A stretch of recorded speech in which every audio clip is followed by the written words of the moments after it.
y bienvenidos a Colombia 2050, propuesta de país, una serie de conversaciones con líderes nacionales de diversas corrientes de pensamiento que están presentes en las principales encuestas de intención de voto para las elecciones presidenciales del próximo año 2026. Nuestro invitado de hoy es Juan Guillermo Zuluaga. Él es administrador público, administrador de empresas, con posgrados también en gobierno, gestión pública, liderazgo y comunicación. Ha sido ministro de Agricultura, gobernador del Meta, alcalde de Villavicencio y presidente de la Federación de Departamentos de Colombia. Bienvenido, Juan Guillermo, a la Universidad Javeriana. Señor decano, muchas gracias. Para mí es un gusto. Señora decana, también muchas gracias. Es un placer estar compartiendo con ustedes qué estamos pensando sobre el país, compartir con los estudiantes y en general seguramente esto lo van a ver todos los colombianos y qué bueno que los colombianos en este momento tan importante de la vida nacional conozcan todas estas líneas de pensamiento. Muchas gracias. Bueno, en estas conversaciones, antes de ir a el tema específicamente político, pues nos damos un momento para conocer a la persona que hay detrás, a Juan Guillermo. Entonces queríamos que nos contara precisamente cómo vivió esta experiencia, durante el 2017, voy a dar un poquito de contexto. Usted fue designado como gerente de la visita del Papa Francisco aquí a Colombia. Entonces quisiéramos saber que nos contara precisamente cómo fue esa experiencia, más allá de la gestión, de toda la logística que esto pudo implicar, cómo impactó en su vida esa visita del Papa Francisco, tanto de forma espiritual, en diferentes aspectos. Sería como que nos fuera contando un poco cómo fue esa experiencia. Yo no sé si con palabras logro describir lo que realmente significó para mí, además como católico, no solamente yo ejercía como funcionario público, estaba recién llegado a la vicepresidencia de la República, trabajaba con el señor general Naranjo, que es una persona a quien aprecio y admiro mucho, creo que es un colombiano ejemplar, y estaba estrenándome en la vicepresidencia de la República cuando una noche el general Naranjo me dijo: ha sido confirmada la visita del Santo Padre a Colombia, y en presidencia ha sugerido el nombre suyo para que usted sea el gerente de la visita. Fue una noticia muy impactante. Algún día recordé además que en una ocasión que tuve la oportunidad de ir al Vaticano, pues a las afueras del Vaticano, a ver el saludo del Santo Padre, siempre soñé con algún día tener una cita con el Santo Padre. O sea, eso tenía ese anhelo en mi mente. Cuando me dicen, usted va a ser el gerente, pues claro, sabía que era una visita muy importante. La preparamos con muchos meses de anticipación, trabajando de la mano con la nunciatura, con la conferencia episcopal, con las autoridades locales de las 4 ciudades, porque además tenemos el honor de que visitó el llano colombiano de Villavicencio. Yo venía de ser alcalde de Villavicencio y cuando veo en la agenda el Santo Padre a Villavicencio, todavía no lo conocía siquiera el país, yo pues, obviamente no lo podía decir, no era yo, lo anuncia el Vaticano y el presidente de la República, pero una emoción enorme. Y estar 4 días trabajando con el Santo Padre. Bueno, primero muchos meses para que funcionara como un reloj, porque no solamente nos visitaba el Santo Padre, nos visitaba el jefe del Estado del Vaticano, y era una visita de Estado.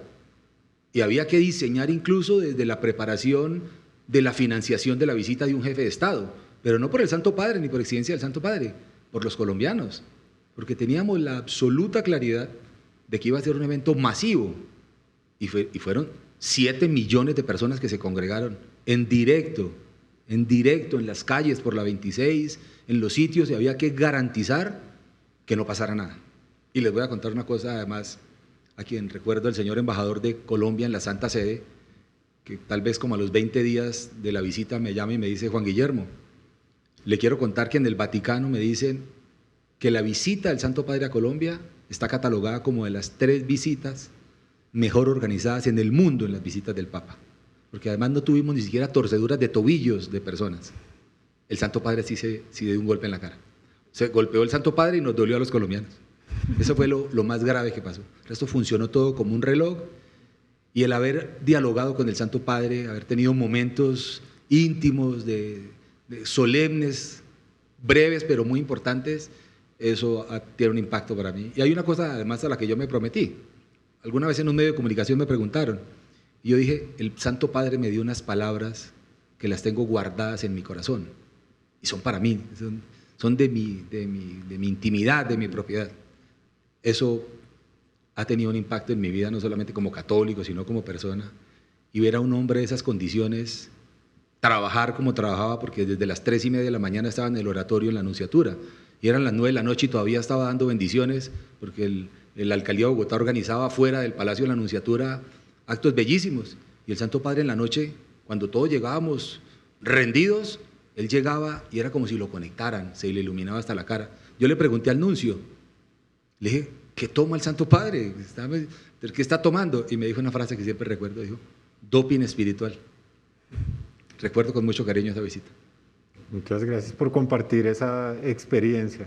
Yo también quiero aprovechar esa mirada única que tiene usted de haber estado tanto en el servicio público, en el nivel local, siendo alcalde, gobernador, ¿cierto?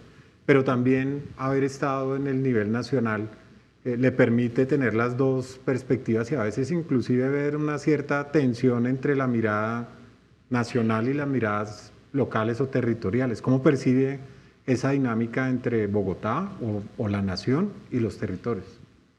Me parece muy importante hacer la aclaración si es de Bogotá o de la nación, porque los colombianos con Bogotá no tenemos sino cariño. Yo digo una cosa con respeto hacia los bogotanos, es que Bogotá no es solo de los bogotanos, es de todos los colombianos, es nuestra capital, porque cuando hablamos quienes tenemos apatía con el centralismo, nunca hablamos de Bogotá. De hecho, Bogotá sufre las consecuencias del centralismo que se le quiere meter a las decisiones del distrito que debe ser autónomo. No podemos tener desde el nivel central dirigiendo la política de Bogotá, porque para eso Bogotá tiene alcalde. Y en una propuesta que tenemos, que seguramente voy a tener la oportunidad de hablar, de autonomía fiscal, que estamos hablando de generar mayores capacidades financieras a las regiones de Colombia, Bogotá está como una de las regiones de Colombia, a la que merece tener mejores condiciones financieras para atender a los bogotanos y a los colombianos que aquí viven, bueno, y a quienes vivimos de manera transitoria. Entonces, nunca vamos a hablar de Bogotá, hablamos del centralismo que asfixia. ¿Y cómo lo vemos desde las regiones? ¿Y cómo le puedo decir que tenemos una manera jocosa pero sincera de decir cómo interpretamos el centralismo excesivo que nos ahoga? Nosotros decimos en el llano que Dios está en todas partes, pero atiende en Bogotá. Porque a todos nos toca venir todas las semanas a Bogotá, a los funcionarios públicos, a mendigar en las oficinas. A más de 1.100 alcaldes de Colombia tienen que dedicarle 2 o 3 días a la semana a ver cuál parlamentario le abre la puerta en un ministerio, a mendigar y a rogar que lo atiendan. Aquí tiene que venir un alcalde de algún municipio del Chocó a pedir permiso para nombrar una profesora en una vereda del Bajo Baudó. O sea, es un centralismo que ya no lo aguantamos más. O sea, lo vemos odioso. Y quienes estamos ahora en esta carrera buscando ser presidente de Colombia, yo quiero enarbolar la bandera de la descentralización de la autonomía, pero de verdad, porque eso estamos hablando siempre. En la Constitución del 91, el espíritu de la Constitución del 91, que habla de descentralización, autonomía, es carreta. El Estado es cada vez más centralista. El sistema presidencialista ahora se está volviendo como emperadores, que toman decisiones y que mandan y que pasan por encima de todo. Y que además, si no les gusta unas regiones de Colombia, ni las mira, ni las visita, les bloquea los recursos y no les gira. El país creció al revés, de adentro hacia afuera. Y ahora lo que queremos proponer para ese centralismo que nos ahoga es que de afuera hacia adentro pueda crecer el país, por lo menos. Y le voy a hablar de mi región. Pero hablando de mi región, le estoy hablando del litoral pacífico, o le estoy hablando del Chocó y de muchas zonas olvidadas. Yo soy de una región que Colombia olvidó. Y el Cholo Valderrama, que es nuestro estandarte, el cantautor llanero, dice una frase muy bonita. Dice, nosotros somos de una región que Colombia olvidó, pero a nosotros no se nos olvida nunca que somos colombianos. Entonces, le voy a hablar desde esa región. No puede ser posible que el país creció dándole la espalda a las riquezas que allá tenemos. Y nos volvimos figuras cuando salieron los hidrocarburos, porque hoy el Meta es el principal productor de hidrocarburos en Colombia. Pero que hicimos con unas desigualdades enormes, las desigualdades de Antioquia frente al Chocó, o del Valle frente al Baupeso, al Guainía. Y eso no es porque allá estén condenados a vivir en el atraso y en el olvido, es porque el centralismo que ahoga y que asfixia no lo ha permitido. Esa es la mirada que tenemos nosotros desde las regiones al centro del país. Ya que estamos hablando de eso, aprovecho para preguntarle entonces qué opina por la reciente reforma al Sistema General de Participaciones que impulsó este gobierno, que quedó a medias, pero que algunos interpretan como un cierto avance en esa vía, en ese camino de fortalecer la descentralización. ¿Se lo ve así? Sí y no. Todo lo que signifique descentralizar y mayor autonomía, me voy a parar y voy a alzar la mano, así no me guste. Todo lo que signifique quitarle poder al nivel central, yo voy a estar de acuerdo, así tenga discrepancias con algunas cosas. Por iniciativa del gobernador de Antioquia, Andrés Julián, lanzó una propuesta que me parece absolutamente revolucionaria, y eso le partiría en dos el espinazo al sistema presidencialista y al centralismo, y es hablar de autonomía fiscal.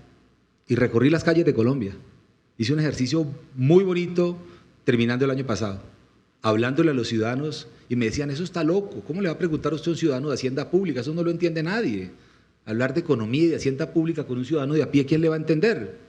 Y yo decía, tenemos que lograr que los ciudadanos lo entiendan, no le van a firmar, no le van a firmar. Y recogimos 3.200.000 firmas, que ya no las avaló la registraduría y ya presentamos el proyecto de ley. Porque el gobernador de Antioquia nos convocó a unas regiones y a algunas personas con cierto liderazgo. ¿Y de qué estamos hablando ahí? Y la pregunta era sencilla, que también se la voy a hacer al auditorio. ¿Está usted de acuerdo con que los recursos que se generan de renta y patrimonio en su región se queden en su región o se vayan para el nivel central? Porque hoy de renta y patrimonio, de cada 100 pesos que se recaudan, 80 pesos se quedan en el gobierno nacional y 15 se van para los municipios y 5 para los departamentos.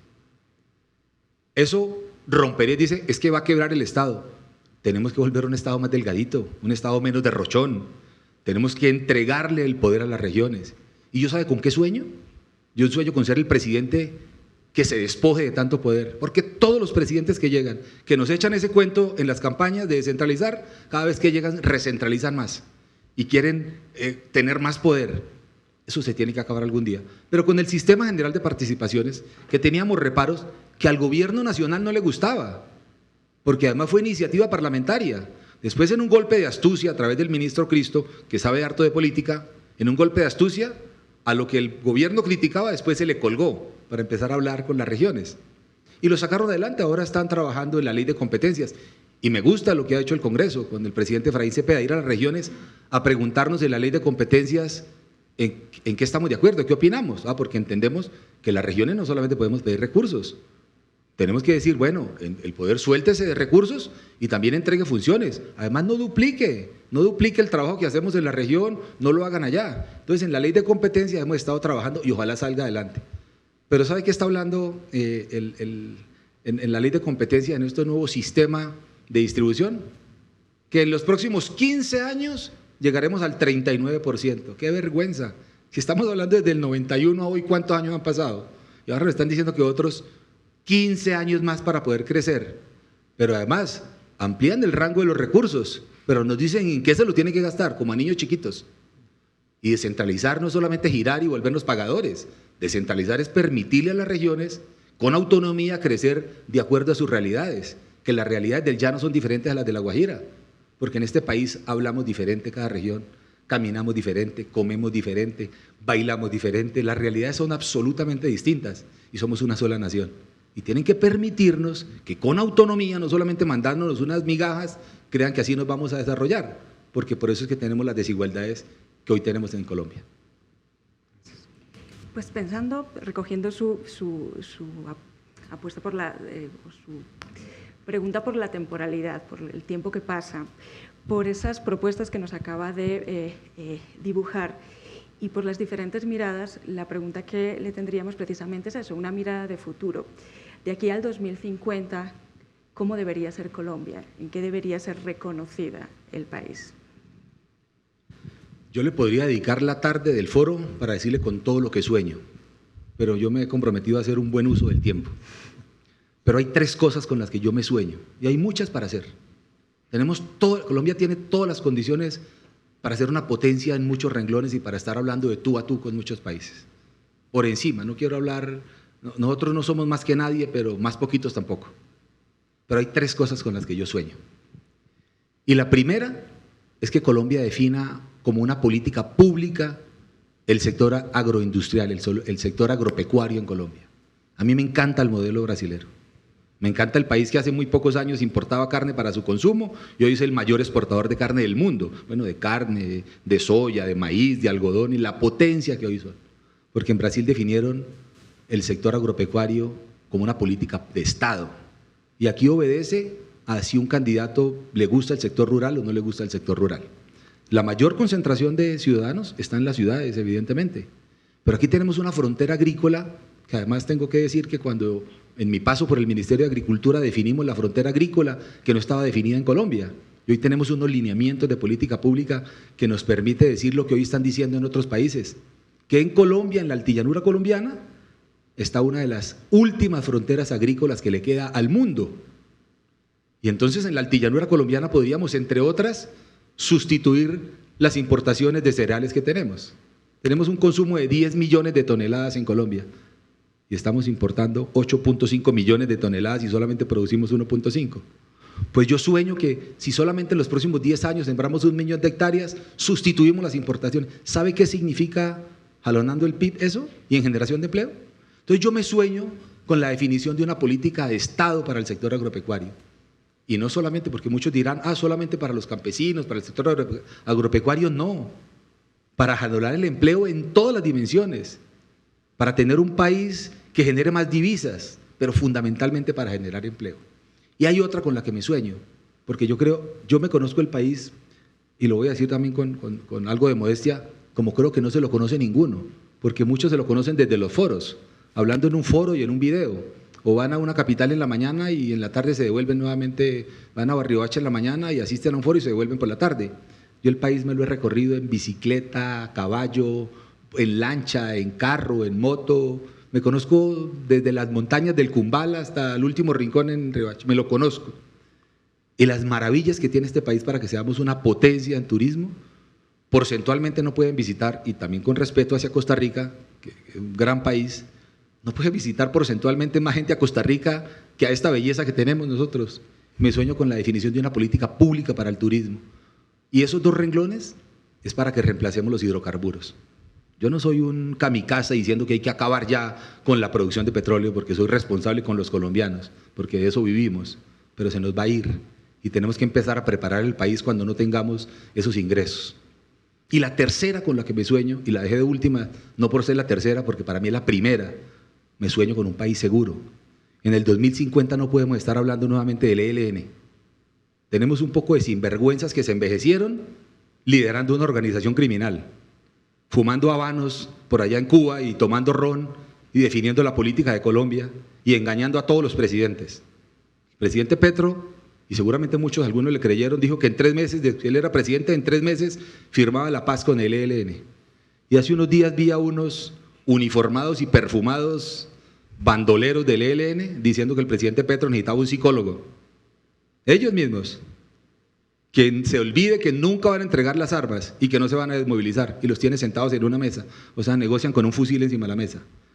Pero hablar del ELN es hablar de uno, porque puedo hablar de las disidencias de Iván Mordisco, de Iván Márquez, de Calarcá, de los comandos de frontera, de los pachencas, porque hoy se cuentan por docenas. Entonces, todos los gobiernos quieren firmar la paz. Yo me sueño con un país en paz, en un país que recupere el principio de autoridad, que la criminalidad y la delincuencia no dobleguen como nos tienen arrodillados hoy. Si esas 3 cosas pasan, y tendrán que pasar muchas cosas más, ese es el país que yo sueño, pero yo no me quiero quedar soñando, yo estoy trabajando para eso. Yo quiero aportarle a que eso sea posible.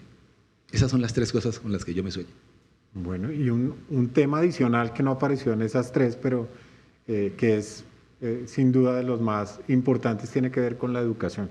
Hablemos de educación un poco, sobre todo porque pues, el país enfrenta unos problemas de cobertura muy importantes y es muy desigual en el acceso a la educación, especialmente para las personas con mayores dificultades económicas y para los jóvenes de esas comunidades.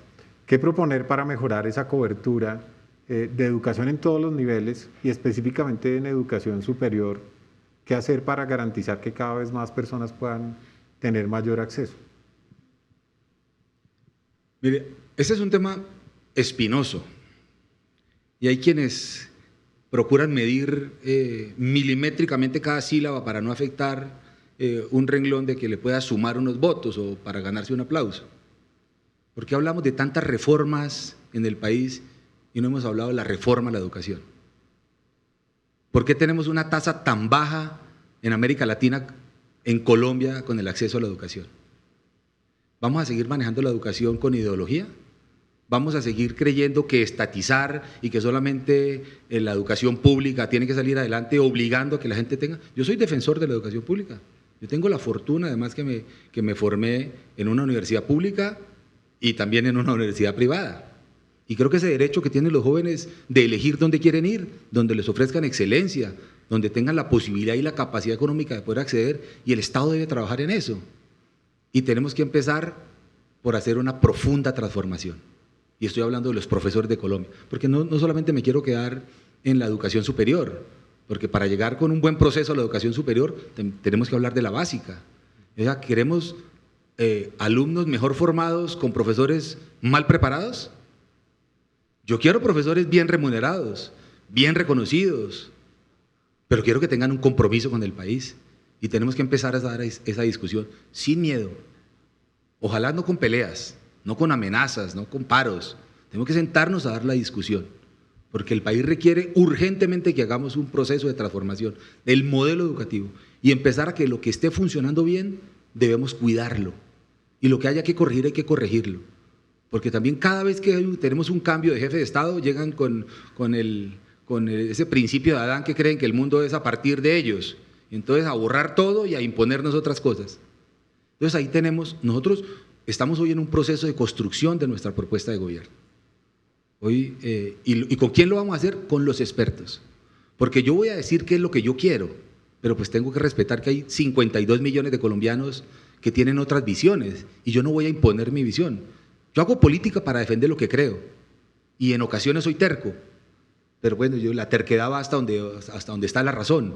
Entonces, con un grupo de expertos que hemos convocado, estamos preparando un documento de propuesta de transformación de la educación para garantizar no solamente el acceso, que hoy es muy bajo, sino la permanencia, porque ¿cuántos logran acceder, pero no pueden terminar? Hay muchas aristas en que trabajar y estamos en esa construcción, pero es la decisión, porque se nos volvió una frase de cajón, que es que sin educación no hay nada, y que la educación, y eso se volvió solamente para robarse aplausos, y tenemos que volvernos prácticos y dejar de filosofar tanto, porque ese tema lo han analizado demasiado, y análisis más análisis es igual a parálisis, y ya tenemos que actuar. Ya cada vez que pasa un gobierno nos quedó pendiente la reforma, seguimos con bajas coberturas, con bajos niveles de formación, seguimos lamentándonos de lo mismo. Y eso, el tema de educación y de salud, que deben ser principios rectores del Estado, que el gobierno nacional debe encauzarlos y encabezarlos, porque hay otros que también lo podemos hacer mediante sistemas híbridos. Ese tema de salud y educación se tiene que asumir con toda la responsabilidad. Y yo quiero ser el presidente que inicie esa discusión de la transformación de la educación en Colombia, para garantizar, entre otras, no solamente el acceso, que me parece muy importante y es vergonzoso los niveles que tenemos hoy, sino también de permanencia y de calidad.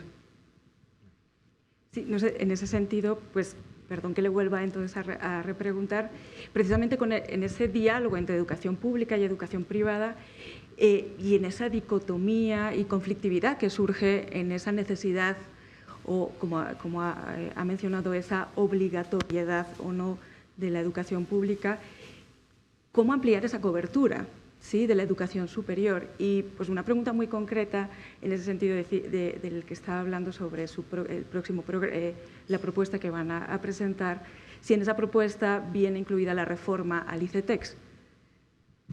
Si yo reformaría el ICETEX. Exactamente. Sí lo reformaría, y si tengo que acabarlo, lo acabo, pero acabarlo para generar una institución que obedezca a las necesidades de los jóvenes en Colombia. No un ICETEX que les haga conejo, no un ICETEX que les diga que les va a bajar los intereses y es mentira, y que los ahoga.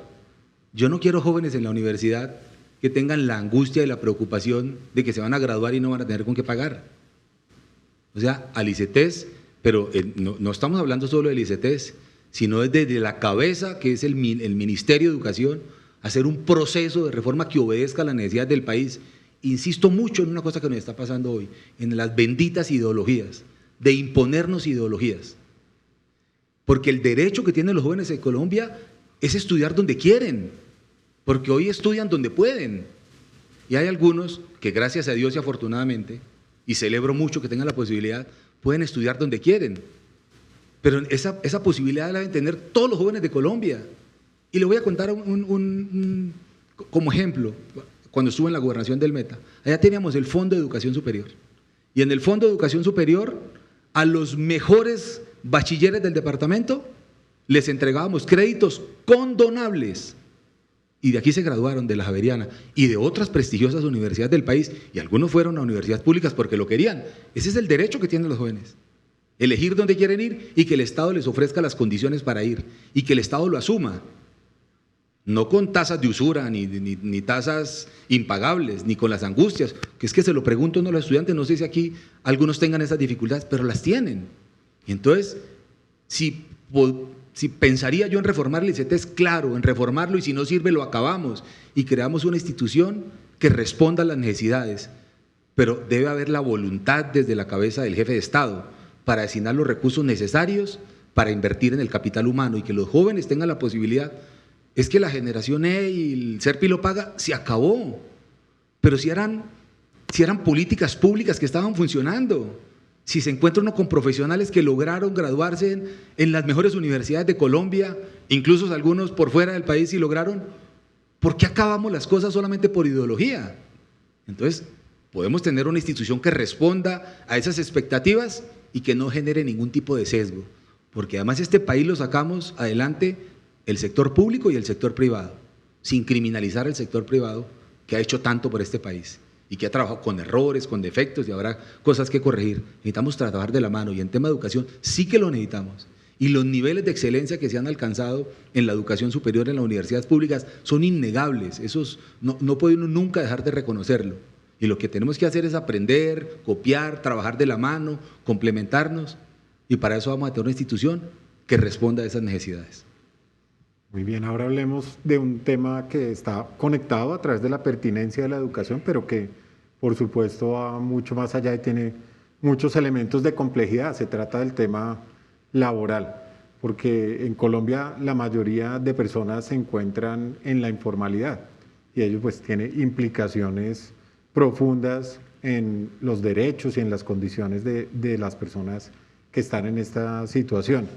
¿Cómo avanzar hacia un país y a una economía donde las personas estén mucho más formalizadas y tengamos entonces una mayor garantía de derechos de todos los trabajadores? Señor decano, usted me permite con esa pregunta que me hace. Hay un tema que está hoy en la cresta de la opinión pública, que es el debate con la bendita consulta popular de sí o no.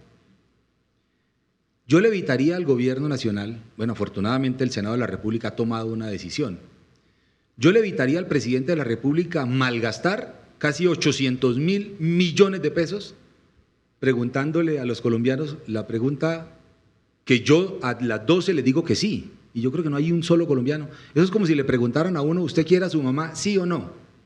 Ahí no hay espacio ni para pensarlo. Yo le respondo por 52 millones de colombianos al presidente, le decimos sí. Ahora su obligación como jefe de Estado es decirnos el cómo lo va a hacer, cómo vamos a mejorar las condiciones laborales. Y estamos hablando aquí de los formalizados, porque la pregunta está orientada hacia la informalidad. Pero me parece muy pertinente no jugar con las expectativas de la gente, no engañar a las personas, no generar un instrumento de política pública obligando solamente para ganarse un aplauso y para convertirlo en una herramienta útil en un proceso electoral.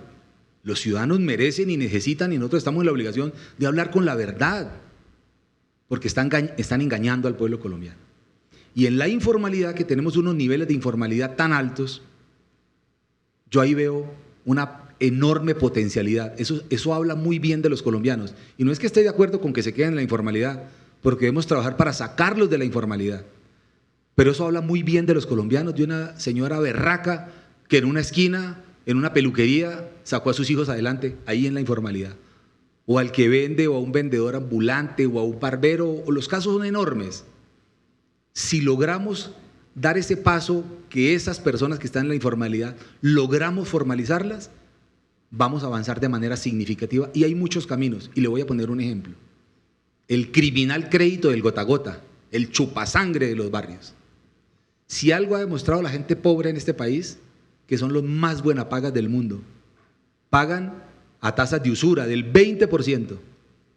Porque cuando la gente va a buscar acceso a un crédito para poder sacar su emprendimiento adelante, tiene que ir a una entidad financiera a demostrarle a la entidad financiera que no necesita plata. Tiene que ir a demostrarle que tiene todos los recursos, que tiene todos los respaldos, que para qué le prestan que él tiene. Entonces la gente se embarca en unos créditos criminales que solamente le muestran es a un mal encarado que le muestra una pistola y ya sabe lo que tiene que hacer y no lo paga. Y entre otras, con la inseguridad que tenemos en el país, hoy los dueños de los gota a gota en Colombia son las organizaciones criminales, desde el Tren de Aragua en adelante, que operan en localidades de Bogotá. Y son dueños del espacio público, y son los que le prestan la plata a la gente, el emprendimiento, y los señores conductores del servicio público, las barberías, las peluquerías, las cafeterías, todos están sacando adelante su negocio en la informalidad, pagando un impuesto criminal como el del gota a gota. Porque a esa gente que está en la informalidad no le damos el acceso suficiente y necesario, y además no le recortamos tramitología, para que la gente pueda acceder, para formarse, para capacitar. Hay muchos caminos para hacerlo y eso requiere de decisiones, de compromiso. Eso no se hace por decreto, eso no se impone, eso se concerta. Y con los empresarios de Colombia tenemos que hacer un gran pacto laboral. Y lo voy a contar brevemente. Hace tal vez el año pasado estuve en Washington en unas diligencias con la Organización de Estados Americanos y el doctor Almagro, para entonces su director, me invitó a tomar un café en la residencia además, entre otras cosas, me contó que un colombiano había comprado esa vivienda, que era la sede de la OEA, el presidente Gaviria.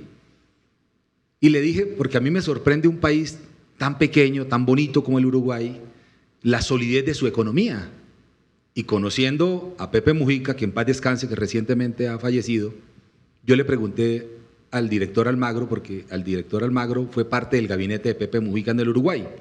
Y eso responde a la pregunta que usted me está haciendo, señor decano. ¿Cómo hizo Pepe Mujica para mantener ese equilibrio y esa solidez de la economía del Uruguay? ¿Cómo lo saca adelante? Porque como tenemos estos espejos de izquierda, que ser empresario es criminal y eso es malo y hay que perseguirlos, y me dijo, eso obedecía a una sola cosa, que Pepe llamaba todas las semanas a los empresarios del país. ¿Qué les falta? ¿Qué necesitan?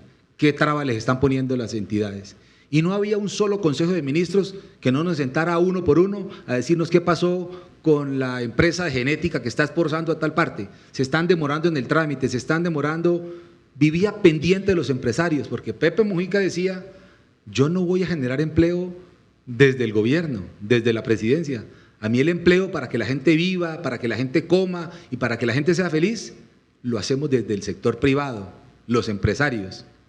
Y entonces tenemos que, para combatir la informalidad, no criminalizar a los empresarios y poner en un papel preponderante a los trabajadores de Colombia y sentar a los empresarios. Queremos que remuneren mejor a los trabajadores, a quienes les ayudan a generar riqueza, pues no le tengamos tantas cargas impositivas a los empresarios, no los persigamos, no les pongamos tantas trabas, generémosles todas las condiciones para que les vaya bien, pero no solo a ellos y a su empresa, sino que le vaya bien a los trabajadores y empecemos a generar una fuerza laboral que mueva el país. Pero eso no es por decreto ni persiguiendo a los empresarios. Desde el sector público lo único que se está haciendo, y hoy tenemos el ejemplo de billones de pesos gastados en OPS de temporalidad solamente para tener ejércitos sociales, para trabajar a causas políticas. Ahí hay mucho para hacer, pero la informalidad habla de lo berracos que son los colombianos, de que así sea vendiendo empanadas sacan adelante a sus hijos. Y aquí hay un ejemplo de gente berraca en Colombia, o mi mamá, y yo veo a mi mamá y es como la mayoría de las mamás de Colombia, que lavando los baños del terminal de transporte en Villavicencio y lavando ropas y haciendo lo que le tocara, sacó a sus hijos adelante. Pero digo mi mamá es por no mencionar a millones de mujeres que les toca hacerlo. Esa es la berraquera de los colombianos.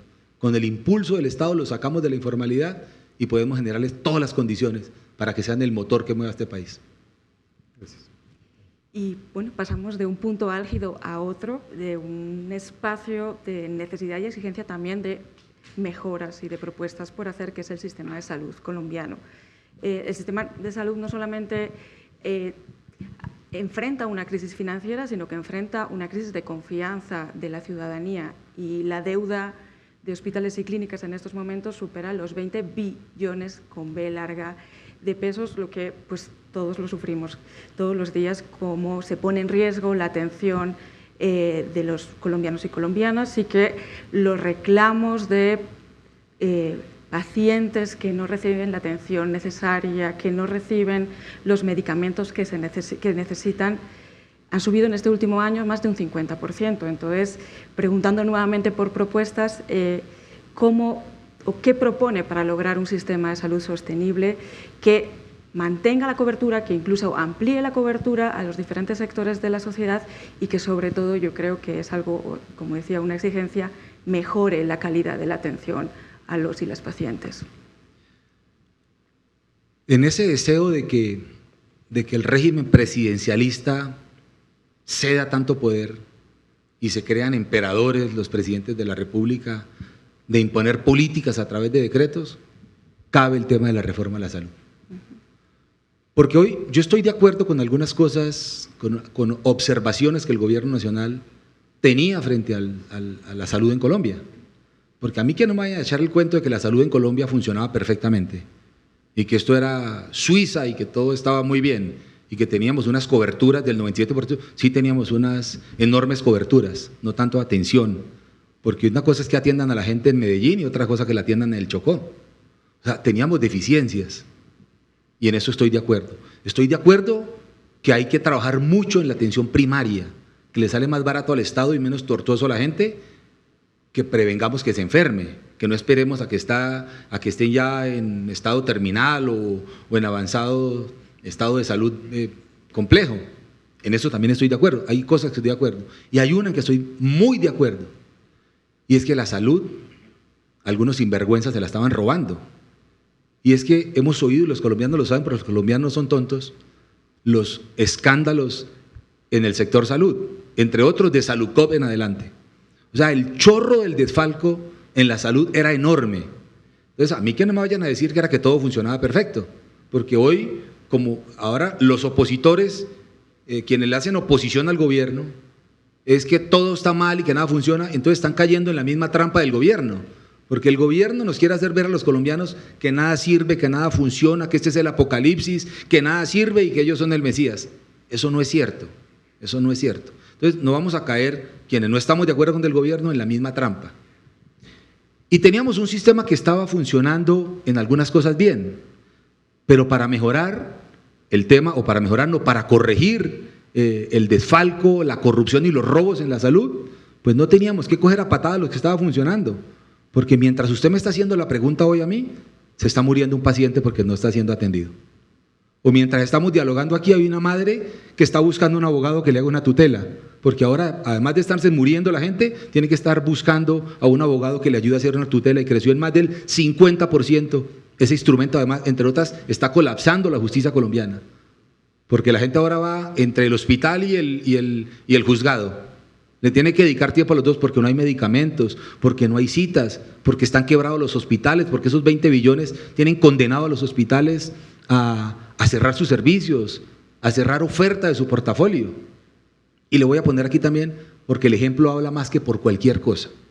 Cuando yo llegué a la gobernación del Meta, el Hospital Departamental de Villavicencio es un hospital de referencia para la Orinoquía colombiana. Los pacientes complejos en Puerto Carreño, en San José del Guaviare, en Mitú, lo primero que hacen es montarlos en un avión y mandarlos para Villavicencio, porque el hospital de Villavicencio es un hospital de buenas condiciones.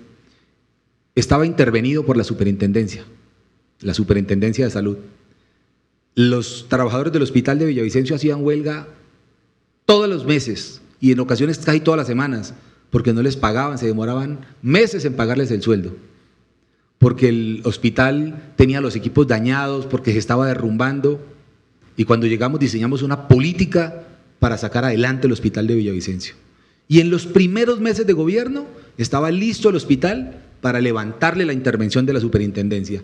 Porque es que los sectores políticos ven en el sector salud la gallinita de los huevos de oro para explotarlo. Y no quiero generalizar y decir que todos, porque también hay cosas que funcionan.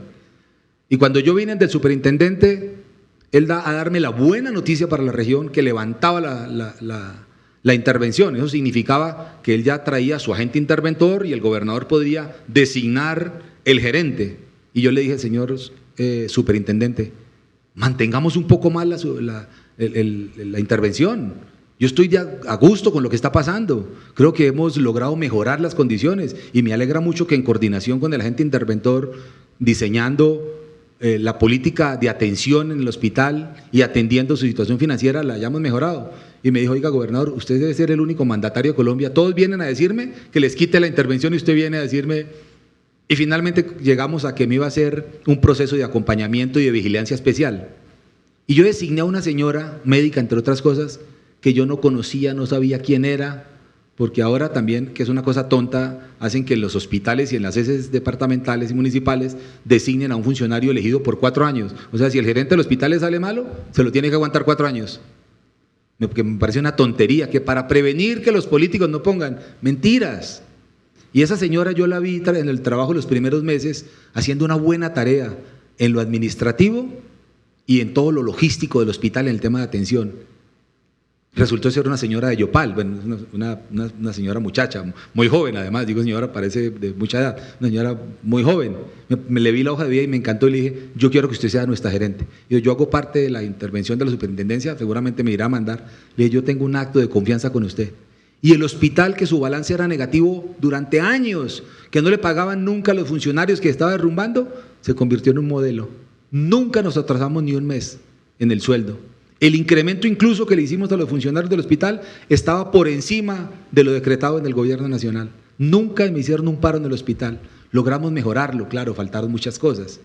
¿Y por qué le respondo con ese ejemplo? Porque es posible mejorar el sistema de salud en Colombia, pero la solución no es estatizarlo. La solución no es que nos devuelvan a las épocas del Seguro Social, que es un modelo fracasado. Es corregir lo que está pasando y eso tiene que pasar por una mesa de concertación con los actores, pero detectando a los que estaban robando la salud en Colombia. Que esos, y yo soy un hombre cristiano y creo que es del perdón, pero quienes se roban no se deben robar ningún recurso público, pero los de la salud deben tener triple castigo, triple castigo. Entonces tenemos que pararle el chorro y empecemos a hablar de la reforma que necesita el país, pero no es acabando lo que teníamos, que de alguna manera funcionaba con algunas fallas. Eso es lo que yo creo que tiene que pasar con la salud en Colombia. Usted menciona el tema de corrupción, específicamente en el sector salud, pero en general la corrupción en el Estado y por parte de los líderes políticos en particular, pues genera un rechazo de la ciudadanía, de los jóvenes especialmente, según las encuestas y los seguimientos de opinión que se hacen, pues hay una gran desconfianza hacia las organizaciones, las entidades y los políticos. En términos de la competencia electoral específicamente, pues hay muchas percepciones negativas y eso genera una gran desconfianza, una apatía por parte de la sociedad hacia los políticos. ¿Cómo transformar el sistema electoral específicamente? ¿Qué reglas de juego cambiar para que esa competencia esté mucho más blindada, digamos, a esas malas prácticas y se gane mucha más confianza de los ciudadanos en lo que hacen los políticos todos los días?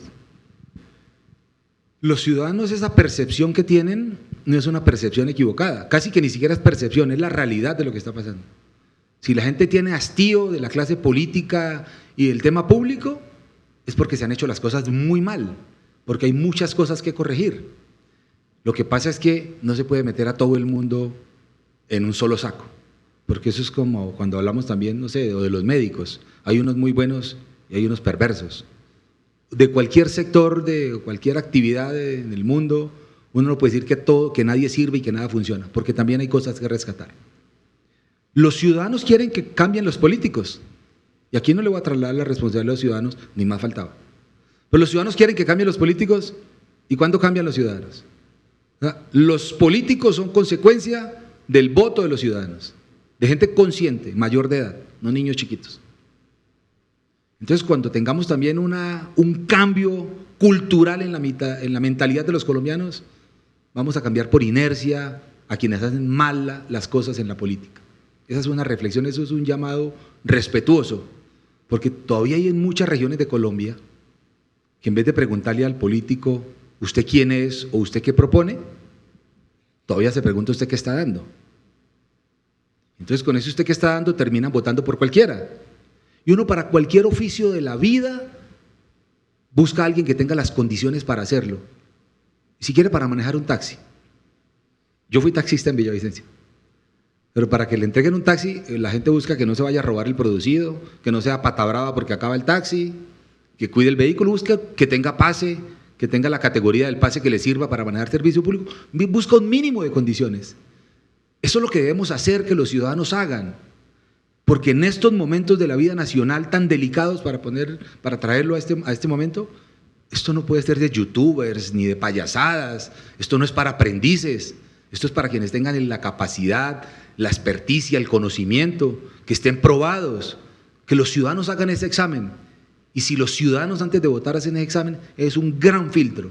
Y dejamos de colar. Usted ha visto en lo que se ha convertido el Congreso de la República, que también hay buenos, uno no puede generalizar. Pero da grima prender el televisor y ver la magnitud de los debates y la payasada y el circo en que esto se nos convirtió. Pero hay que trabajar en muchos aspectos. Hay una cosa muy importante, que tenemos que impedir que las mafias se tomen las campañas electorales. Las mafias, las organizaciones criminales, incluso los grupos económicos. Porque es que hoy escucho uno en la calle, es que hay unos grupos económicos en Colombia están financiando campañas. ¡Ah, qué bonito! ¿Ahora los grupos económicos van a ponernos presidente? No, de ninguna manera. Y tenemos que impedir que esas chequeras se adueñen de las campañas. Y tenemos que impedir que papá Pitufo financie campañas presidenciales. Porque quienes se empeñan y le venden el alma al diablo, terminan trabajando para esos intereses. Y de esa manera podemos empezar a cerrarle el grifo a esos chorros por donde nos va la corrupción. Porque cuando le venden el alma al diablo, cuando empeñan hasta los dientes, pues tienen que llegar a trabajar para poder cumplirlo. Y entre otras cosas, ¿qué propongo para eso? Debe haber financiación 100% pública y estatal para que podamos competir en igualdad de condiciones. Porque es que es muy difícil que a algunos les toque, como nos va a tocar a muchos, hacer un enorme esfuerzo para financiarnos, cuando hay grupos económicos que de donde están viviendo están girando cheques a borbotones para que candidatos hagan campañas a nombre de ellos. ¿Y después qué llegan a hacer? ¿Es por amor a la patria? ¿Porque amo mucho al país? Mentira. Y entonces, entre otras cosas que hay que hacer muchas para frenar la corrupción, para que los que están haciéndole tanto daño al país, apropiándose de los dineros públicos, los saquemos, hay que hacer muchas cosas, pero una de las que propongo ahora es la financiación estatal de las campañas. Yo creo que con eso avanzaríamos sustancialmente. Gracias. Me van a permitir hacer un puntico y aparte y ampliar un poquito la mirada, ¿no? También, pues, por mi acento se me reconocerá que no soy colombiana y precisamente quisiera hablar de ese contexto internacional. Después vamos a cumplir 4 meses de Donald Trump al frente del gobierno de Estados Unidos, con un inicio de gobierno y relacionamiento con Colombia un poquito complicado ese relacionamiento. Precisamente quisiera preguntarles cuál debería ser la postura de Colombia frente al nuevo gobierno de Donald Trump, frente a todos los cambios y las transformaciones y los retos de la geopolítica global a la que nos enfrentamos, y pensando en el futuro también, cómo debería ser, ¿no? ¿Qué principios debería regir la política exterior colombiana? Ya hay la primera consecuencia del viaje del presidente Petro a la China. Acaba el presidente Donald Trump de congelar todos los recursos de entidades financieras, empezando por el BID, para obras que esté haciendo los chinos en Colombia. O sea, se congelan los recursos del metro, entre otras. Las relaciones bilaterales con nuestro principal socio comercial deben estar enmarcadas en 2 cosas. Primero, en el respeto. Los colombianos no tenemos por qué meternos en las decisiones que toman los norteamericanos. Tenemos más de 200 años de tradición de relaciones bipartidistas. Tenemos que cuidarlo. Con Donald Trump, con Obama, con Bush o con el que elijan los norteamericanos. Esa autodeterminación de los pueblos que está consagrada en las cartas, tenemos que de verdad aplicarla. deben estar enmarcadas en el respeto. No tenemos por qué meter la ideología de los colombianos en la política de los Estados Unidos. Tenemos que cuidarlos, tenemos que ser inteligentes. Entonces, en el respeto primero. Y segundo, en la responsabilidad. Porque cada vez que un presidente de Colombia se las da de bravucón para que aquí lo aplaudan y para decir que fuera yanquis y otras cosas, pone en riesgo, entre otros, a los floricultores de Colombia. O sea, pone en riesgo a las empresas y a la producción nacional. Y es que no podemos arrodillarnos, no nos vamos a arrodillar ante nadie. Y yo creo en que debemos diversificar nuestros mercados y que no solamente tenemos que tener una mirada hacia los Estados Unidos, pero tenemos que cuidar las relaciones con el primer socio comercial que tiene Colombia. A mí me alegra que abramos los espacios comerciales con la China. Quisiera que me hablaran de la balanza comercial, el déficit que tenemos, que supera los 13.000 millones de dólares, lo que les vendemos y lo que nos compran. Si vamos a hablar de que tenemos una mejor condición, pues abramos ese horizonte. Pero si por el contrario eso nos pone en riesgo, tómelo con cuidado. Entonces deben estar enmarcadas en el respeto y en la responsabilidad. Yo creo que ese debe ser un principio, y para eso se inventaron a la diplomacia. Y Colombia había tenido una buena diplomacia. Hoy es un circo. Hoy es un circo. O sea, somos bravucones con nuestro principal aliado comercial, pero complacientes con el tirano de Venezuela.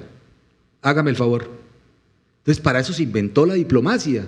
Y insisto, hemos tenido buenos canales diplomáticos. Tenemos que apelar a la diplomacia para no meternos en líos jurídicos. Porque cuando un presidente de Colombia pelea con un aliado comercial, el presidente de Colombia le siguen pagando el mismo sueldo. Los que pierden son los colombianos. Se afecta la economía. Y algunos aplauden como focas y no saben lo que estamos perdiendo. Vea la primera decisión que acaba de pasar con esta visita. Insisto, no es que tengamos que ser sumisos ante los norteamericanos y humillarnos. De ninguna manera un trato de tú a tú, de iguales. Pero son nuestro primer socio comercial. Lo que haría el señor de la tienda o el empresario, cualquier cosa, y aquí no necesita ni siquiera ser un experto en diplomacia. Aquí hay que tener 3 dedos de frente, sentido común y sensatez. En eso deben estar enmarcadas las relaciones con el presidente Donald Trump. A algunos les gustará, a otros no. A mí hay cosas que me gustan de Donald Trump, hay cosas que no me gustan, pero tengo un profundo respeto, porque quienes tenemos responsabilidades públicas tenemos que cuidar la boca, porque con una cosa que diga mal no se afecta a usted, afecta a los colombianos. Responsabilidad.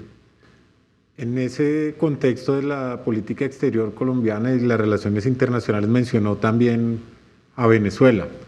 Y algunas personas que también han pasado por acá han señalado la intención de tener o la necesidad de tener, según piensan ellos y ellas, de tener como una actitud pragmática en las relaciones comerciales, pero una actitud más bien crítica en términos de las relaciones políticas e ideológicas. ¿Cómo manejar las relaciones con Venezuela cuando tenemos una frontera tan grande, tanto dinamismo, cuando hay una crisis migratoria también generada por la situación política en el país y cuando ha generado también unas fracturas inclusive a nivel regional en las posiciones que tienen los diferentes países de América Latina? ¿Cuál debería ser la postura de nuestro país frente a la situación en Venezuela? Yo voy a tener como presidente de la República la precaución de tener siempre al lado a alguien que nos aterrice en la sensatez, porque a mí me gusta hablar las cosas por su nombre, y ese no sé si es un defecto o una virtud que tenemos los llaneros, pero no adornarnos tanto. Y a Venezuela hay que decirle el nombre que tiene, o al régimen mejor, a la tiranía que hay en Venezuela. Entonces, si por decir que es una tiranía que hay en Venezuela afectamos las relaciones, pues voy a necesitar mucho apoyo porque yo tampoco quiero afectar los intereses de los colombianos. Y también quiero tener una mirada humanitaria frente a ciudadanos venezolanos que son los principales que están viviendo el viacrucis a los que los sometió la sinvergüencería que hay en Venezuela. Que los muchachos, los estudiantes en general de la Javeriana están muy jóvenes, pero Venezuela era una democracia, era una economía sólida, era la primera economía de América Latina. Y pasaron de tener una democracia de un país rico a tener una tiranía pobre. ¿Es que no han visto ese espejo? Es que tenemos un espejo en las narices y no lo hemos visto. Que pasamos a una fortaleza económica en democracia en Venezuela a a una tiranía en la pobreza y en la miseria que ocasionó una diáspora de 7 millones de venezolanos, como no se ha visto en el mundo, que salieron huyendo a vender cigarrillos en una esquina, a limpiar vidrios en Chile, en Quito, en Bogotá. Eso es un drama. Y entonces esas posiciones a veces un poco tibias y complacientes a mí no me gustan. Yo sí quiero decir es que hay una heroína en Venezuela que se llama María Corina Machado, que incluso ha expuesto su vida por tratar de preservar lo poco que quede de la democracia en Venezuela. Y en eso nos tenemos que unir en los organismos internacionales, en la CELAC, en la OEA, y la voz de Colombia tiene que ser potente en rechazar esa tiranía. Y en pensar nosotros que no nos vaya a pasar lo mismo. La gente dice, eso es un chiste, eso es mentira. No, no es mentira, no lo es. Miren a Ortega, mire cuánto llevan en Nicaragua con el mismo cuento. Es que es un modelo que están copiando, es un libreto que siguen. Entonces sí, yo lo voy a llamar por su nombre, porque entre otras cosas usted no sabe, señor decano, el daño que nos hace la tiranía de Venezuela con la criminalidad y la delincuencia.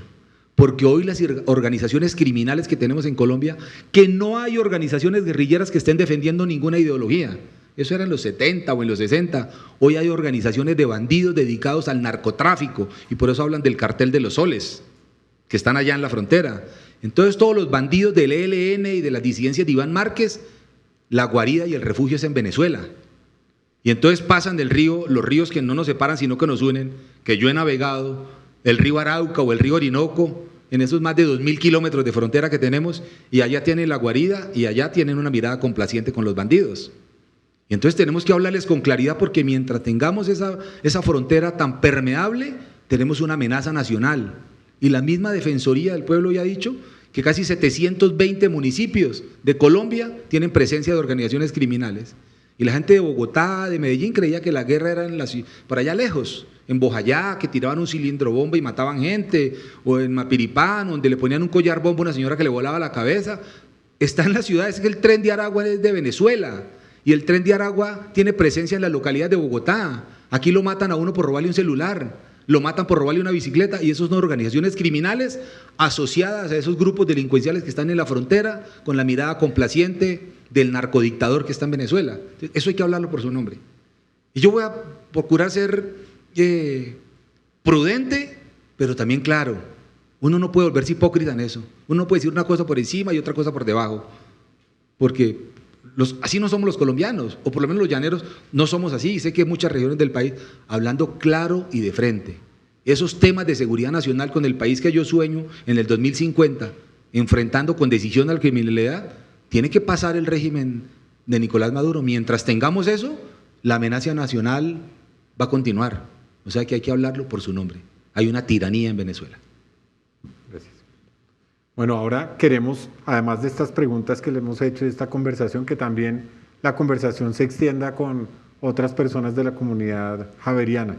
Por eso algunos profesores y estudiantes van a hacer algunas preguntas también. Invitamos a Marta Lucía Gutiérrez, directora del Observatorio Javeriano de Juventud, a hacer la primera pregunta.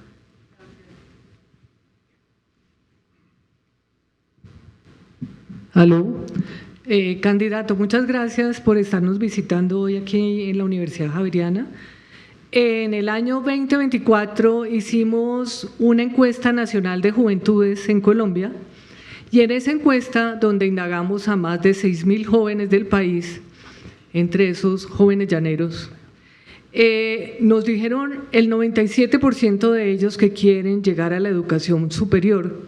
Sin embargo, el 47% de ellos tiene que salir del sistema educativo por problemas económicos, porque no pueden sostenerse o no tienen condiciones para sostener a su familia. Dentro de las propuestas suyas del programa que desarrollaría en su presidencia, ¿cuáles serían las acciones para poder intervenir esta situación? Profesora, gracias. Eso se define con recursos, con la decisión de una política de Estado de darle el estatus a la educación que se merece, y eso es con recursos, eso no es con buenas intenciones. Ni eso es obligando a que los jóvenes se tengan que ir solamente a la universidad pública.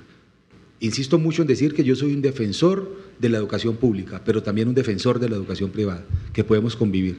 Y eso es con recursos, y es creando los incentivos necesarios, como ya estaban en gobiernos anteriores que se acabaron, no solamente teniendo los créditos del ICETEX, sino que los mejores estudiantes del país puedan tener la posibilidad de estar becados y acceder a la educación superior en prestigiosas universidades de Colombia, financiados desde el gobierno nacional.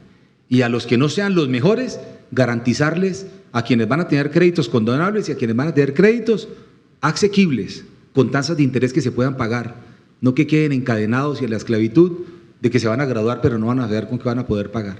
Esa es una decisión en la política que estamos construyendo de nuestro programa de gobierno, porque como lo decía ahora con los señores decanos, estamos en esa construcción con expertos que nos están diciendo qué es lo que quisiéramos, pero también qué es lo que se puede, porque en eso tenemos que ser muy responsables, porque es que no hay una caja de Pandora o no hay un barril sin fondo donde podamos sacar y sacar y sacar, porque del tributo de los colombianos, de lo que pagan los colombianos, porque no son generosidades del gobierno, sino producto del tributo de los colombianos, tenemos que financiar muchos sectores en el país. Y a la educación le vamos a dar el lugar que se merece, para garantizarle a los jóvenes del país que puedan acceder a la educación superior. Pero no solo acceder, que también lo dije ahora, permanecer, porque hay muchos que ingresan, pero no aguantan, y las deudas los agobian y les toca regresarse a sus casas. Bueno, y tendremos también la posibilidad de trabajar en temas técnicos, tecnológicos, porque seguramente no todos van a poder acceder a la educación superior, pero los que tengan la decisión y lo quieran hacer, van a encontrar un buen aliado en el ministerio, en el ICETES o en el que transformemos para que puedan realizar esos sueños. Justamente, candidato, el problema de esos 47% de los jóvenes que se retiran del sistema es porque no tienen cómo sostener ni sostener a sus familias, ya sea sus nuevas familias o familias de base. Entonces, también requerimos no solamente créditos para los jóvenes, sino subsidios para las familias. Y le voy a responder con un buen ejemplo. Un funcionario de la gobernación del Meta se fue a una misión del sector agropecuario por una invitación que le hicieron en Brasil y tomó un taxi en una ciudad de Brasil que ahora no recuerdo su nombre, es una de las principales ciudades del país, y tomó un taxi y hablando con el muchacho que estaba, el taxi, un Uber, le escuchó que estaba hablando español y le dijo: yo soy colombiano. Él dijo: yo también soy colombiano. ¿Usted dónde es? Y dijo: yo soy de Cumaral. Cumaral es un municipio que queda a escasa media hora de Villavicencio. Y él dijo: yo soy de Villavicencio y trabajo en la gobernación del Meta, y entablaron un diálogo. Y le contó que casi 17 muchachos del llano se habían ido a estudiar a una universidad pública allá que era totalmente gratuita. Y dijo: hemos hecho empanadas, hacemos tamales, yo manejo Uber, pero de los 17 ya se fueron 5 y se van a tener que volver los demás. Inmediatamente me llamó y dijo: vamos a llamar al gobernador del Meta a ver de qué manera. Ahora les conté que nosotros teníamos allá, o tiene la gobernación del Meta, el Fondo de Educación Superior. Y logramos generar un auxilio de manutención para que los muchachos que están estudiando, se van a graduar este año. Tengo el orgullo de contar que unos paisanos nuestros se van a graduar en Brasil. Y le digo eso, les entregamos ese bono de manutención, porque allá les daban la educación gratuita y logramos encontrar la figura jurídica que nos permitiera hacer esa inversión en esos jóvenes que estaban estudiando. Eso mismo lo podemos hacer en el país, porque los muchachos que viven en Bogotá es diferente al que viene del Bichada o al que viene del Chocó, porque aquí tiene que venir a pagar arriendo, a pagar transporte. Entonces no solamente hay que garantizarle que tenga para la matrícula, sino para su manutención. Eso también es posible, pero para que eso pase, para ser eficiente en el manejo de los recursos, tenemos que recortar el Estado. Hoy crean más ministerios, hoy crearon el Ministerio de la Igualdad, poniéndole billones de pesos, y son tan incompetentes que no han siquiera podido ejecutar lo que tienen. O sea, crean más consulados, más embajadas, más ministerios, el Estado cada vez más grueso y más derrochón. ¿Han visto las cifras de cuánto se gasta RTBC haciendo conciertos y manifestaciones? Pues tenemos que echarle mano a todos esos recursos del despilfarro de los gobiernos derrochones para dedicarlos a esto, a temas de garantizar la cobertura, el acceso, la manutención. Eso es posible hacerlo. Para eso necesita una sola cosa: voluntad y decisión, y a nosotros nos sobra. Gracias, candidato. A continuación, Juliana Suárez, practicante del Instituto de Derechos Humanos y Construcción de Paz, le hará una pregunta. Buenas tardes, Juan Guillermo. Bueno, el acuerdo de paz contempla estrategias para la sustitución de cultivos y la reintegración de cultivadores. Sin embargo, muchas comunidades dependen igualmente, pues económicamente, de estos cultivos. ¿Cuál sería su propuesta concreta para garantizar alternativas de proyectos de vida viables y sostenibles para estas personas, asegurando pues que esta ausencia, o sea, que la sustitución de cultivos no genere un vacío económico y social que pueda ser aprovechado por grupos armados ilegales. Hoy los grupos ilegales, ¿cómo es su nombre? Juliana. Juliana, hoy los grupos ilegales son los defensores de esa política y yo no voy a permitir que los grupos ilegales se adueñen de una política de Estado. ¿Cuánta coca hay sembrada en Boyacá? No hay coca en Boyacá. ¿Y es que no hay pobres en Boyacá? ¿No hay campesinos en Boyacá? O sea, ¿nos vamos a seguir comiendo el cuento de que es que si no siembro coca no vivo? Con ese cuento ya superamos las 300.000 hectáreas de coca. Estamos nadando en coca. Nunca en la historia del país habíamos tenido tantos cultivos ilícitos. Y entonces, como los bandidos saben que el Estado no tiene la total capacidad de tener esa cobertura para atender a la gente, dice, entonces les toca sembrar coca. Y son esclavos de esas organizaciones criminales. Y los acuerdos de paz hay que sacarlos adelante, porque son acuerdos de Estado, gusten o no nos gusten, porque el Estado colombiano tiene que ser serio. Y tenemos que trabajar en programas de sustitución de cultivos, pero con seriedad, porque hoy hay organizaciones de cocaleros, algunas son serias, pero otras que dirigen los bandidos y los narcotraficantes, incluso los carteles mexicanos que tienen presencia en Colombia. Y entonces, con ese cuento, al amparo de ese cuento, que esa pregunta con preocupación que usted me hace, yo no quiero que nos la cojan los bandidos, porque con ese cuento ya superamos las 300.000 hectáreas y hoy estamos nadando en coca y exportando y creciendo la fama y haciendo que la gente esté cultivando más y más y más. Son incentivos perversos de decir que es que al que siembre coca le vamos a pagar por sembrar coca. Pues eso es una fatalidad. Yo no me como el cuento porque en muchas regiones de Colombia hay pobreza y hay campesinos y no recurren a la coca. Y con ese cuento, solamente en el departamento del Meta, Juliana, nos han devastado, escuche la cifra, 200.000 hectáreas de parques nacionales naturales. Y estoy hablando de Tinigua, de Chiribiquete, de la Sierra de la Macarena, 200.000 hectáreas, unas para sembrar coca y otra para potrerizarlos, para meter ganado, para lavar los recursos del narcotráfico. O sea, yo no me voy a dejar meter los dedos en la boca de las organizaciones criminales. Vamos a cumplir los acuerdos y vamos a tener voluntad de paz. ¿Y por qué acabaron la fumigación en los cultivos? O sea, ¿y quiénes son los que más defendían acabar con las fumigaciones en los cultivos? Adivínenlo. ¿A quién le interesaba? Pues a los que quieren que crezca la coca, a los que se enriquecen. Y los pobres cocaleros viven en la miseria, mientras los que manejan la droga viven en yates y en mansiones lujosas y son dueños de la economía del mundo, y los cocaleros viven de la miseria.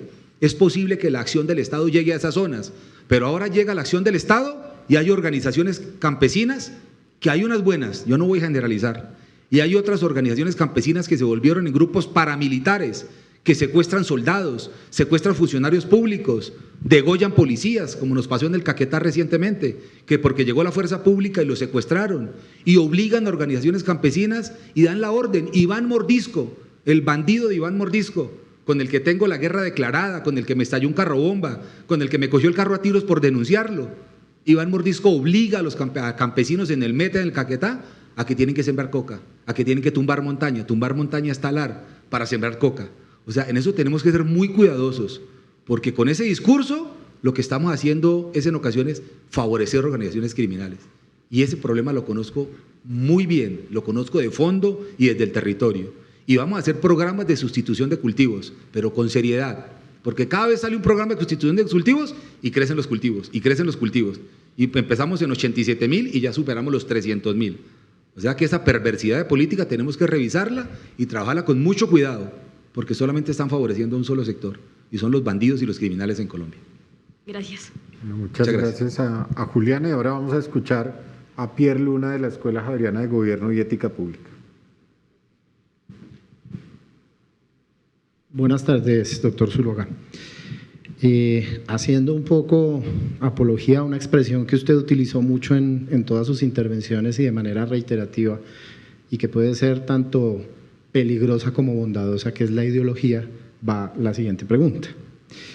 Podemos afirmar que en Colombia todas las decisiones en las tres ramas del poder público se están tomando con fundamento en ideologías y muy lejos del ordenamiento constitucional. Doctor Pierre, buenas tardes. No podemos decirlo. porque hoy creo que está marcado que de las 3 ramas del poder público, hay una rama del poder público que está actuando en base a la ideología. Si algo nos ha hecho, si algo debo reconocer en el gobierno, es que nos ha hecho valorar que tenemos instituciones. Porque creo que no le parábamos muchas bolas a saber que teníamos una institución como el Banco de la República sólida, que no obedecía a ideologías. Incluso los miembros que han llegado designados por el gobierno no obedecen a ideologías. Hay una institución sólida y fuerte. O las Cortes, que incluso a causa de las ideologías intentaron presionar a los magistrados de la Corte Suprema de Justicia, convocando marchas en contra de ellos. Y recordábamos las épocas en que nos quemaron el Palacio de Justicia y masacraron a tantos jueces y magistrados y mataron a tanta gente, imponiéndonos ideologías. Entonces, hoy reconozco que tenemos Cortes, que tenemos Banco de la República, incluso el mismo Congreso de la República, con el desprestigio que arrastra, ha tomado posiciones y se ha parado. Y yo creo que de las 3 ramas del poder público, la que está actuando bajo ideologías es la del gobierno nacional. Y eso lo tenemos que impedir a toda costa. Porque yo he dicho algo, este país es tan berraco y aguanta tanto que aguanta 4 años de esta catástrofe. 8 no. Por eso aquí salió una voz desde las regiones de Colombia a decir, nosotros no vamos a esperar que las oligarquías políticas en Colombia nos manden los afiches a las regiones para que nos digan quién es el presidente. Aquí tenemos una voz que se aleja. Yo tengo una línea de pensamiento, pero entiendo que hay 52 millones de colombianos y que tenemos que convivir todos. Y hay cosas a las que me niego rotundamente. ¿Por qué los temas de seguridad en Colombia se los dejamos a que los coja la extrema derecha? Entonces, si alguien habla de seguridad, dicen, usted es paraco. Entonces, la derecha defiende la seguridad. ¿Y por qué la izquierda nos echa el cuento de que es la que trabaja por las clases menos favorecidas? Me niego. La izquierda radical lo único que hace es instrumentalizar a la gente, no trabajar por la gente. Entonces yo digo, yo no soy ni de la extrema izquierda ni de la extrema derecha, y voy a hacer 2 luchas frontales, luchar contra la pobreza y luchar contra la criminalidad. Entonces, hoy hay solo una facción, una sola rama del poder público que yo creo que está trabajando con base en ideologías. Muchas gracias. A usted, señor. Muchas gracias, Pierre. Y pasamos a Andrés Giraldo, profesor del Departamento de Economía.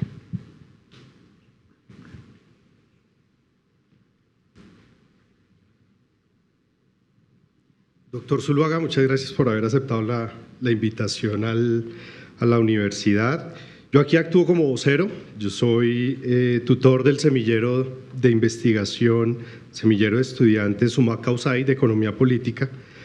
Los muchachos han venido trabajando durante bastante tiempo los temas de corrupción e incluso han trabajado con la Escuela de Gobierno y Ética Pública, con apoyo de vicepresidencia y demás, en temas de los PACs y en muchos temas de planes de anticorrupción a nivel territorial. Entonces dicen, en el 2024 Colombia perdió 12 billones por corrupción en contratación. Usted propone más autonomía fiscal, pero digamos, se han venido encontrando algo de sobrecostos en obras en el Meta y en distintas ciudades. ¿Qué sistema de veeduría ciudadana y control judicial implementaría a nivel nacional para evitar desvíos, especialmente en proyectos claves como vías terciarias? Gracias, doctor Andrés. Mire, la corrupción está presente en todos los niveles del gobierno local y nacional. Hay una cosa que no podemos, que yo no puedo, que no acepto. Es que cuando hablamos de autonomía fiscal dicen, le vamos a entregar más recursos a las regiones, y entonces el centralismo ha dicho, no les mandamos recursos a las regiones porque se los roban. ¿Y dónde han estado los robos y escándalos más grandes en Colombia? En el gobierno nacional, desde Foncolpuertos en adelante. O sea, parece un chiste, o sea, un peso que se roben es igual a 10.000 millones, no quiero minimizar nada, pero suena un chiste lo que se pierde en las regiones frente a lo que se roban en el gobierno nacional. Entonces no acepto que el gobierno nacional siga enarbolando la bandera de que no manda recursos a las regiones porque se los roban, porque se los están robando en el gobierno nacional. Y eso está probado, eso no es un cuento, eso no es una frase de cajón. Le podría de reficar Foncolpuertos y más hablando de pérdida de billones de pesos, porque no hay ninguna región en Colombia que maneje billones. En el gobierno nacional se han robado billones de pesos. Entonces, cuando quieren solamente estigmatizar a las regiones para seguir concentrando el poder, eso no lo podemos permitir. Porque me acuerdo que cuando la distribución de las regalías dijeron a las regiones productoras hay que quitarle las regalías, porque en Arauca, recuerda, los muchachos están muy jóvenes, no lo recordarán, usted sí, también está muy joven, pero recordará cuando hablaban de la piscina con olas y que hicieron un velódromo donde no habían ciclistas, sinvergüenzas que invirtieron más la plata, pero con ese cuentico les quitaron las regalías a los departamentos productores. Con ese cuentico, y eso ya se fue 30 años y todavía nos lo siguen diciendo, pero se les olvida lo que se han robado en el gobierno nacional. Entonces, en la defensa que estamos haciendo de la autonomía, en este caso de autonomía fiscal, pero también de descentralización y autonomía general, no podemos permitir que el gobierno, o que sigamos cayendo en la trampa que nos digan eso. ¿Y qué controles se generarían? Colombia los tiene todos, lo que no están es funcionando. O necesitamos crear otra fiscalía, otra contraloría, otra procuraduría, otra veeduría. Están todas las entidades, tenemos un Estado que en el papel debería funcionar perfecto. Lo que pasa es que no están funcionando. Porque yo sí no soy de los que creo que tenemos que crear otras instituciones. Por el contrario, yo creo que hay que acabar instituciones, no las que se dedican al control de los recursos públicos, intocables, no estoy hablando de tocarlas. Estoy hablando con instituciones que duplican las funciones de las entidades territoriales para poder ser más eficientes en el manejo de los recursos. Pero están las instituciones, yo no propongo crear ninguna más. Fortalecer mucho las veedurías ciudadanas, creo que la veeduría ciudadana es muy poderosa. Las veedurías ciudadanas que tengan un buen propósito, porque también usted lo sabe y usted es un experto en estos temas, hay muchas veedurías que se convirtieron en extorsionadores para hacer parte de todos esos entramados de corrupción, y hay unas muy buenas, pero hay unas que no funcionan. Pero tenemos todas las instituciones para lograr optimizar los recursos e impedir que se roben los recursos públicos en Colombia. Están hechas, lo que tiene que pasar es que funcionen. Muchas gracias. A usted, señor. Bueno, muchas gracias al profesor Andrés, a todas las personas que han hecho preguntas, y ahora, para ir cerrando un poco esta conversación, queremos hacerle un par de preguntas más bien de respuesta algo más cortas y para tratar de, como decía, de ir cerrando la conversación. Entonces quería invitarlo inicialmente a que brevemente resalte tal vez 3 ideas que quiera compartir con los jóvenes, la comunidad universitaria y las personas del país que lo van a escuchar y a ver en esta conversación. ¿Qué mensaje les deja? Muchas gracias. Mire, yo el mensaje que le quiero dar a Colombia, al país, a través de los jóvenes de la Universidad Javeriana hoy, es que tenemos que participar en la discusión pública, en los debates nacionales. Tenemos que proteger nuestra democracia. El 2026 es un año crucial para la institucionalidad y para la democracia, para el país que estamos soñando dejar para nuestros hijos. Es muy importante participar. Yo tengo varias preocupaciones. Yo no quiero caer en la trampa, como lo dije ahora, de que nada sirve y que nada funciona, del catastrofismo. Este país tiene cosas muy importantes para resaltar. Hay cosas que tenemos que mejorar. La gente en el 2022 que votó por Petro y por Rodolfo Hernández, votó con rebeldía, casi 22 millones de colombianos, hastiados de la clase política, que votaron de manera genuina y sincera por cambiar las costumbres. Lastimosamente nos salió peor la cura que la enfermedad. Pero yo creo que persiste ese sentimiento de rebeldía y de cambio. Yo creo que a pesar de la frustración que hay con el gobierno del presidente Petro, la gente quiere caras nuevas. Y aquí hay una cara nueva, aquí hay una propuesta diferente. Aquí hay una propuesta que no es de un delfín político ni de un apellido. Aquí hay una propuesta totalmente diferente que se parece, pero además interpreta a los colombianos. Ahora, cuando los profesores generosamente leyeron mi hoja de vida, hablaron de que fui alcalde, de que fui ministro, de que fui gobernador, de que fui el gerente de la visita del Papa, pero aquí está sentado hoy una persona que interpreta a los colombianos, que fue taxista, que vendió empanadas en las calles, que fue barman, que fue mensajero, hijo de una señora que fue mamá y papá, que lavaba los baños en un terminal, pero crecí sin odios y sin resentimientos. Y parte del mensaje es decirles, no podemos caer en la trampa de que nos metan en una lucha de clases hoy. A mí me gusta que a la gente le vaya bien, no tengo ningún problema con los ricos, con los que generan riqueza. Yo crecí con gratitud hacia la vida, con gratitud hacia Dios, con el anhelo de salir adelante. Mi vida no es una vida extraordinaria, mi vida es como la de los colombianos. Y uno cuando se mete una idea en la cabeza y lucha por sacarla adelante, la puede sacar adelante. Y yo quiero que sepan que aquí hay una persona que tiene la capacidad, que tiene la experiencia, que conozco un bus por dentro. Aquí no van a hablar de la pobreza desde un auditorio, Yo sé que es acostarse uno temprano porque tiene hambre. Yo sé que es dormir en el recreo porque nos tocaba trabajar en el día y trabajar en la noche y dormir en el recreo para poder estudiar. Yo sé interpretar las necesidades de los colombianos. Y creo que tenemos que salir a votar con esperanza, con ilusión, no caer en la trampa de que nos generen odios y rabias.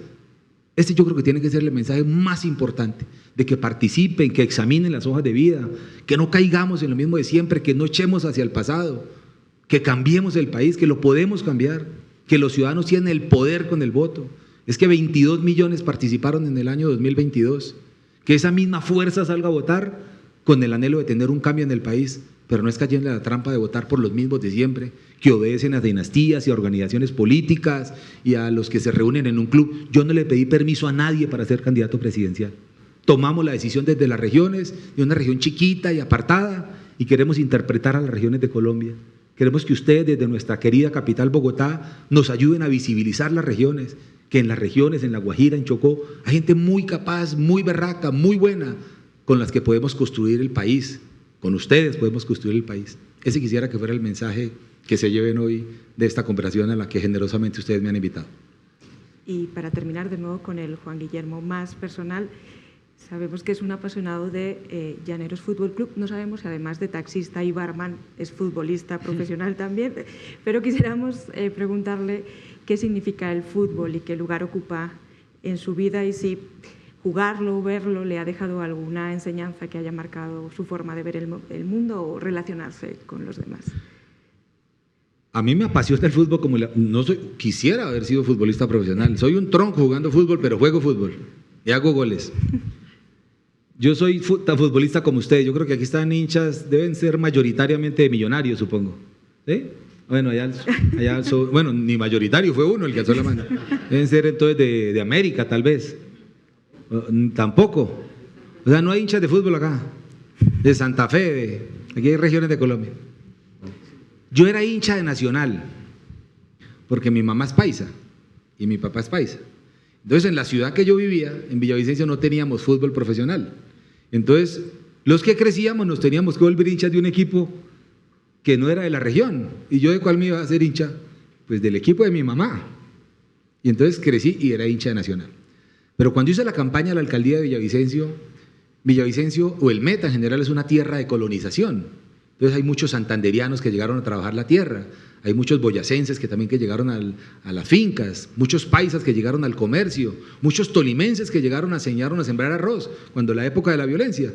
Eso es tanta gente de tantas partes, hacía que en la región no tuviésemos tanto sentido de pertenencia. Y entonces en una discusión que tuvimos en una mesa de trabajo, dijimos, ¿cómo trabajamos para que la gente le duela a esta región? Todavía hay gente que llora por su pueblito del que se vino hace 50 años y no ha derramado una lágrima por la ciudad que le dio casa, esposo, hijos. Queremos que la gente sienta esta tierra y nos sintamos orgullosos, como nos sentimos los colombianos de ser orgullosos. Y un amigo me dijo, yo creo que el fútbol es un buen instrumento. El fútbol es un buen instrumento y tenemos que lograr tener un equipo de fútbol que la gente coja la camiseta. Lo que nos pasa como cuando juega la Selección Colombia. Y eso se me quedó en la cabeza. Y yo propuse en mi campaña que íbamos a lograr tener un equipo profesional de fútbol en el llano colombiano. Y en el primer semestre, siendo alcalde de Villavicencio, Dios y la gente me dio esa posibilidad. Y vine en una de esas tantas veces que tenemos que venir a Bogotá y vi una valla y estaba Bill Clinton con un palo de golf y con una cachucha de Pacific Rubiales. Pacific Rubiales ya no existe, pero explotaba uno de los pozos de mayor producción en Colombia de hidrocarburos, en Rubiales, en Puerto Gaitán. Eso es jurisdicción de Puerto Gaitán. Y yo tengo muy buena, con las comunidades que están en las zonas aledañas de las zonas petroleras, tengo muy buenas relaciones. Y cada vez que había un bendito paro me llamaban a mí porque yo lograba levantar los bloqueos y hablaba con la gente y yo a donde yo pertenezco además. Y entonces un día dije, no vuelvo a caer en esa trampa, porque además todas esas tractomulas que salían de Rubiales, las veíamos que nos dejaban, era un tierrero en Villavicencio, porque en esa época no teníamos un anillo que nos permitiera sacar la gente de la vía, yo no sé cuántos conocen Villavicencio, pero la antigua salida por Villavicencio, por ahí nos pasaban todo el tráfico pesado de tractomulas, o sea, teníamos un problema con eso. y la gente odiaba a la gente de Pacific Rubiales, porque se nos traían la riqueza del Meta y no los veíamos. Y yo vi esa valla de Bill Clinton con un palo de golf y me llené de rabia. Dije, con los recursos del departamento del Meta están financiando el golf de los ricos en otras regiones de Colombia, y los niños del departamento del Meta jugando con un balón de trapo y jugando descalzos. Y una vez me llamaron al bloqueo y dije, no voy a ese bloqueo, y me voy a sumar al bloqueo porque creo que es justo la protesta de los ciudadanos. Entonces me dijeron, es que la directiva de Pacific Rubiales quiere hablar con usted porque está hablando muy duro, y les canté la tabla como me gusta a mí cantar la tabla. Y me acuerdo que salió un señor como de 2 metros, Ronald Pantin, me acuerdo, venezolano, pero creo que vivía en Canadá, de los dueños y mayores accionistas, y le dije hasta de que se iba a morir. Le dije todo lo que nos dolía en el departamento del Meta. Y me parece una sinvergüencería que con la plata y con los recursos naturales del departamento del Meta, ustedes no patrocinen ni siquiera a un niño en el departamento, pero sí patrocinan el golf al que va a venir a inaugurar Bill Clinton. Eso es una vergüenza. Y el señor se paró y me dijo, usted tiene toda la razón. ¿Qué podemos hacer? Porque les dije, son tan brutos que con toda la plata que tienen y no han sido capaces ni siquiera de volverse amigos de la gente, porque la gente no los quiere, la gente los odia a ustedes, como yo los desprecio. ¿Y qué podemos hacer? Y le dije, ¿usted quiere que a usted lo quieran? Que tengamos un equipo de fútbol que aquí diga Pacific Rubiales, y que tengamos escuelas de formación, y que patrocinemos niños. Y logré en mi primer año como alcalde conseguir que el departamento del Meta y el Llano colombiano tuvieran un equipo de fútbol, Llaneros Fútbol Club. Todavía me acuerdo de la época como del 11 de julio, yo con una sombrilla llorando ese día viendo llegar el bus de un equipo de fútbol que era de Bogotá, se llamaba Academia Fútbol Club, que era de Compensar, y se acabó ese equipo, y todo fue como una cosa de Dios, que se alinearon los astros, y ese equipo que antes se llamaba Academia Fútbol Club se transformó en Llaneros Fútbol Club. O sea que hago parte de una historia muy bonita y muy reciente, y como gobernador prometimos que a ese equipo lo íbamos a llevar a la categoría A porque estábamos en la B, y ya el equipo de Llaneros Fútbol Club hace parte de la familia de la A. Ahora estamos luchando para no descender. Le empatamos mi mamá me dijo, nunca pensé que yo le iba a hacer fuerza a un equipo diferente a Nacional. Acabamos y perdimos 2-0 en Medellín, pero le jugamos como los grandes. De hecho, se nos quemó la pólvora para haber empatado o haberles ganado. Esa es la historia de vida. Pero además lo más bonito no es solamente fútbol. Llegamos a tener casi 7,000 niños en escuelas de formación. Y a esos muchachos, que los que vieron el partido de Llaneros y Nacional en Medellín, esos no solamente eran jugadores de Llaneros. Había un muchacho de Porfía, que es un barrio de invasión en Villavicencio. Había un muchacho del barrio Popular, que es un barrio de estrato popular en Villavicencio. Habían tal vez 6 muchachos de Villavicencio, porque siempre mi condición ha sido que me le den oportunidad a la gente de la región, que ya tenemos talento. Y la base con los que ascendimos de la B a la A era gente del Llano, de Acacías, del Dorado. Entonces yo vivo muy orgulloso porque con el fútbol, que me gusta y me divierte tanto, logramos un proceso de transformación. Y hoy tenemos miles de niños. Hoy la juventud en el Llano colombiano, porque hablo también por Yopal, por Arauca, por los departamentos del Llano, hoy ya tenemos equipos. Los niños que nacen ya no vamos a tener equipos prestados, ni a la América, y los respetamos, a la América Nacional. Ahora tenemos identidad propia, ahora tenemos un equipo que nos llena de mucho orgullo. Somos llaneros, de una raza que nos llena de orgullo mostrársela al país. Muchas gracias. Pues Juan Guillermo, muchas gracias por aceptar la invitación a la Universidad Javeriana. A ustedes, muchas gracias, muy amable, muchas gracias.